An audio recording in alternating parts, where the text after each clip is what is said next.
ዳኒ፣ ቡዜ፣ ዴቭ ሄርሜላ ላይ ነው የተጫወታችሁት እንዴ? እናንተ አይደብራችሁም እንዴ? ሄርሜላ መጫወታችሁ ናት እንዴ? በቃ ቤተሰቦች ሄርሜላ ላይ ነው የቀለዱባትና አብርሃም እንግዲህ ሀብሉ መውለቁ አንድ ስቴፕ ሄደናል ብትሉም ማንም አይሰማችሁ። ለምንድን ነው እናንተ መቀለዱት ህዝቡ ላይ?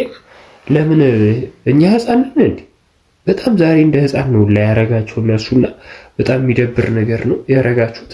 ብቻ ግን ቤተሰቦች እኔ በጣም ነው ግርም እያለኝ ያለው ቪዲዮውን ላይ እየተመለከትኩት ያለሁት በጣም እየገረመኝ ነው። በቃ አብርሃም የተደረገበት መተት ቀልድ ነው ምንድን ነው አልገባኝም። እኔ እየተፈጠረ ያለው ነገር ምንም ማንም ሊያስረዳኝ አልቻለም። እና ቤተሰቦች እስቲ ቡዜ ምን እንደምትል አንገቱን እየፈተችለት ነው። አብርሃም ደንዘዝ ብሏል። እንግዲህ እስቲ እንስማ። እንደው ትቆጣ ሩታ እንዴ አንተ የፈለግከው ማድረግ ይችላል። ከፈለግናችሁ ተፈታችኋል። ለካ ይችላል። ትናንትና እኮ አንተ ብዙ ነገር መወሰን የምትችል ልጅ ገባ።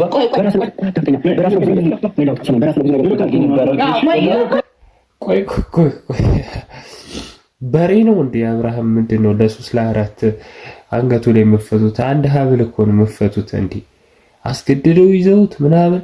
አብርሃም አወለቃችሁለት አላወለቃችሁለት መተቱ ተሰርቶበታል። በቃ ይሄ ባጭሩ እውነታ ነው አይደለ?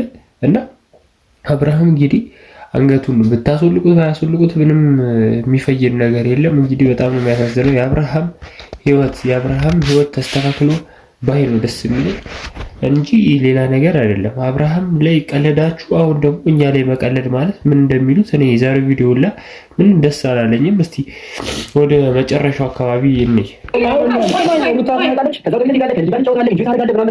ከፈለጋችሁ ደግሞ ልጅህን ይዘው ሩታም ከፈለጋችሁ ልጅ ይዘው ዘመጣ ከሉሌ ጋር አንዴ ተሰብረና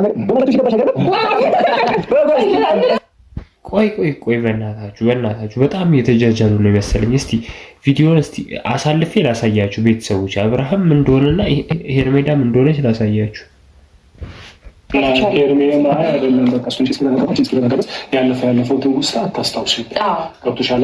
አያችሁ ሄርሜላ በጣም ነው ያዘነችው። በቃ ሄርሜላ ተከፍታለች። እና ቤተሰቦች እንግዲህ እዩ፣ ቁርጣችሁን እወቁ።